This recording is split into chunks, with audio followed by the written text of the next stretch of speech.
चलिए हम आज अर्थशास्त्र में कक्षा 9वीं में प्रश्न क्रमांक 3, 4, 5 को लिखेंगे। ठीक है। प्रश्न क्रमांक 3 में क्या बोल रहा है देखिएगा। भारत में रोजगार के लिए निर्भरता कृषि क्षेत्र पर ही बनी हुई है। इसके कारणों को अपने शब्दों में लिखिए। ठीक है। तो इस प्रश्न के उत्तर को आपको फेयर कॉपी में लिखना है, साफ अक्षरों में। उत्तर इस प्रकार से हम लिख सकते हैं। उत्तर डेज देके लिखिएगा। भारत में गत ब्रैकेट में लिख सकते हैं बीते ब्रैकेट बंद 60 वर्षों का अध्ययन करें तो हमें यह मालूम होता है कि लोगों को उद्योग या अन्य क्षेत्रों में रोजगार नहीं मिल पा रहा है। पूर्ण विराम। कृषि की खाद्यान्न प्रवृत्ति से नगदी फसल की प्रवृत्ति ने कृषि क्षेत्र में काम करने के दिनों में वृद्धि कर दी है। पूर्ण विराम। इसलिए कहा गया है कि कृषि क्षेत्र में रोजगार के अवसर बने हुए हैं और दूसरों पर रोजगार की निर्भरता को कम करती है। ठीक है। इस प्रकार से आपका प्रश्न पहला पूर्ण होता है। दूसरा प्रश्न देखिए क्या बोल रहा है। पाठ में आपका प्रश्न, अगला प्रश्न क्या बोल रहा है। क्या कारण है कि कृषक अनिश्चितता से जूझते रहते हैं। तो इस प्रश्न का उत्तर हम इस प्रकार से लिखेंगे। कृषक आज भी मानसून पर निर्भर है, कॉमा करके। कभी अतिवृष्टि से भारत से फसल को हानि होती है। अतिवृष्टि मतलब बहुत ज्यादा मात्रा में पानी का गिरना। ठीक है। तो अतिवृष्टि से फसल को हानि होती है। तो कभी सूखे के कारण पौधे नष्ट हो जाते हैं। पूर्ण विराम। ठीक है। कभी कभी फसलों की विभिन्न बीमारियों, कॉमा करके, कीटों के प्रकोप, कॉमा, ओलावृष्टि से उत्पादन में कमी के साथ साथ लागत वापस मिलना भी कठिन हो जाता है। पूर्ण विराम। प्राकृतिक उतार चढ़ाव के कारण, उतार चढ़ाव के बीच में योजक चिन्ह होगा। प्राकृतिक उतार चढ़ाव के कारण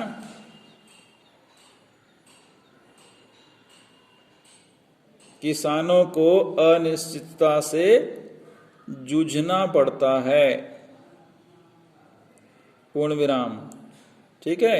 इस प्रकार से आपका प्रश्न चौथा का उत्तर कंप्लीट होता है। यहां पर ओलावृष्टि शब्द दिया हुआ है। ओलावृष्टि मतलब बताया था मैं, बूंदों का ठोस रूप में गिरना, जिसे हम एक प्रकार से बर्फ कहते हैं ना। तो वह बर्फ क्या होती है, अचानक पौधों पर गिरती है और पौधों को नष्ट कर देती है, जिससे फसल खराब हो जाती है और किसानों के उत्पादन में कमी हो जाती है। इसलिए उन्हें जूझना पड़ता है, क्योंकि जितनी लागत उन्होंने अपने खेतों में लगाई होती है वह लागत पूरी वापस मिल पाना भी कई बार किसानों को कठिन हो जाता है। ठीक है, अब देखिए अगला प्रश्न क्या बोल रहा है। सिंचित क्षेत्र को बढ़ाना किन किन कारणों से महत्वपूर्ण है। प्रश्न को समझ लीजिएगा। सिंचित क्षेत्र को बढ़ाना किन किन कारणों से महत्वपूर्ण है। इस प्रश्न का उत्तर हम इस प्रकार से लिख सकते हैं। सिंचित क्षेत्र को बढ़ाने पर रबी और खरीफ, सिंगल इन्वर्टेड कामा में करेंगे, रबी और खरीफ दोनों फसलों के उत्पादन को बढ़ाना संभव हो पाएगा। कॉमा करके आगे लिखना है। कृषि कार्य में संलग्न मजदूरों को नियमित रोजगार मिलेगा। नियमित रोजगार मिलेगा। कॉमा करके दलहन का आयात नियंत्रित कर कीमतों पर अंकुश लग सकेगा। पूर्ण विराम। ठीक है, इस प्रकार से आपका पांचवा प्रश्न का उत्तर कंप्लीट होता है। सिंचित क्षेत्र में कहने का अर्थ यह है कि सिंचाई का क्षेत्र बढ़ाया जाए और रबी और खरीफ फसल दोनों का उत्पादन बढ़ना संभव हो जाएगा और इससे किसानों को हमेशा काम मिलता रहेगा। कई बार ऐसा होता है कि किसान अपनी खेत में सिर्फ धान ही बोता है। कहने का अर्थ यह है कि पूरे वर्ष भर में एक ही फसल निकालता है। क्यों? क्योंकि सिंचाई की सुविधा नहीं है, सिंचित भूमि सीमित है। लेकिन यही सिंचित क्षेत्र बढ़ेगा तो क्या होगा, किसान एक साल में 2 से 3 फसल भी ले सकता है, इसलिए उत्पादन बढ़ा सकते हैं।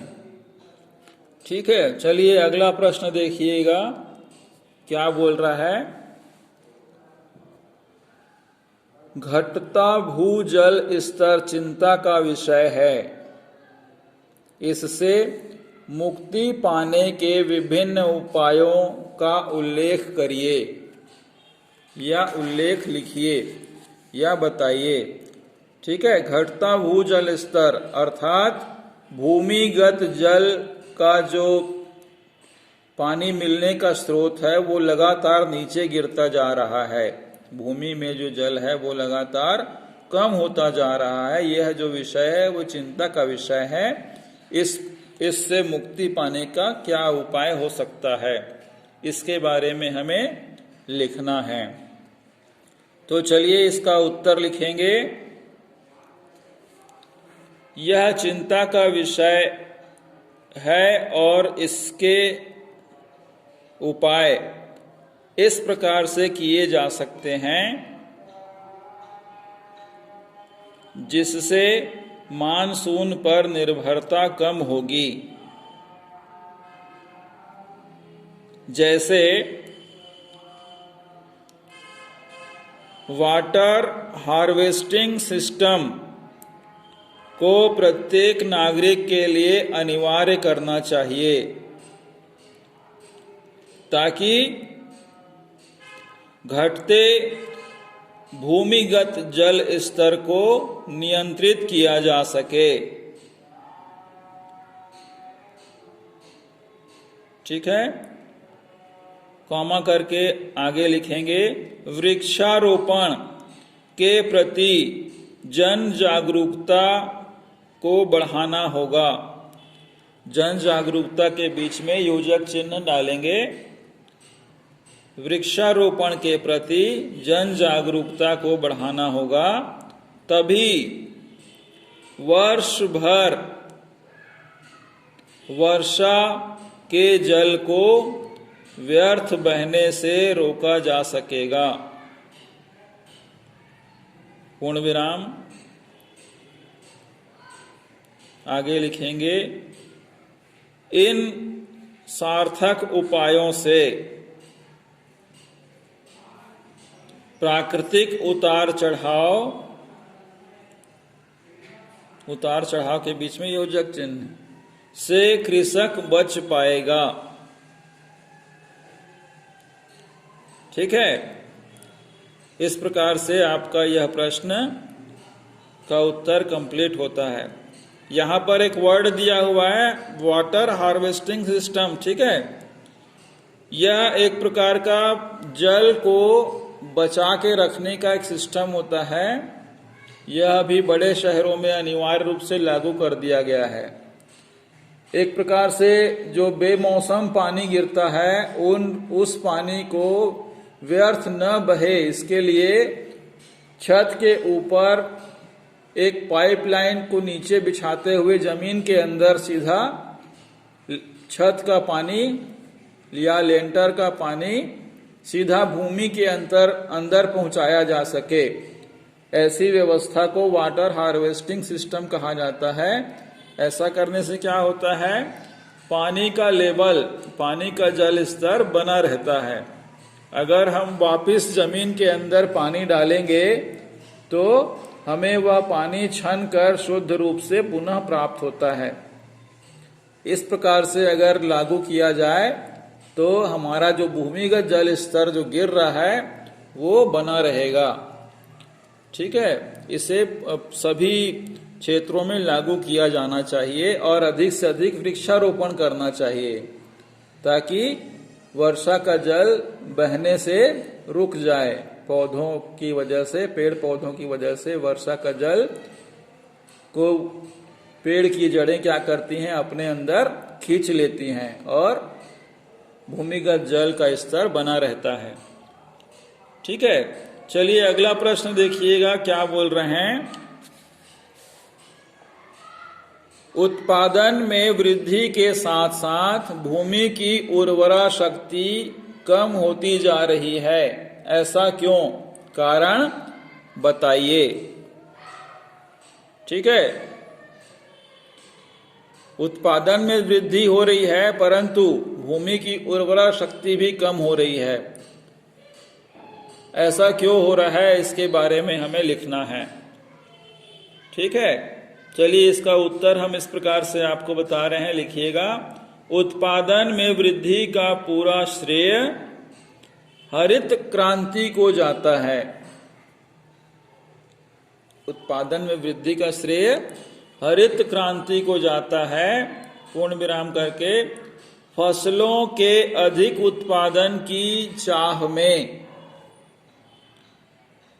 कृषक वर्ग द्वारा अपनी भूमि में रासायनिक खाद व कीटनाशकों का प्रयोग ज्यादा मात्रा में करने लगा, लेकिन इन रासायनिक खाद व कीटनाशक दवाओं के रसायन ने भूमि में मौजूद सूक्ष्म जीवों को अत्यधिक प्रभावित किया है। पूर्ण विराम। इनके प्रभाव से सूक्ष्म जीव असमय ही मर जाते हैं या समाप्त हो जाते हैं। पूर्ण विराम। इन सूक्ष्म जीवों की सड़न या अपघटन से ही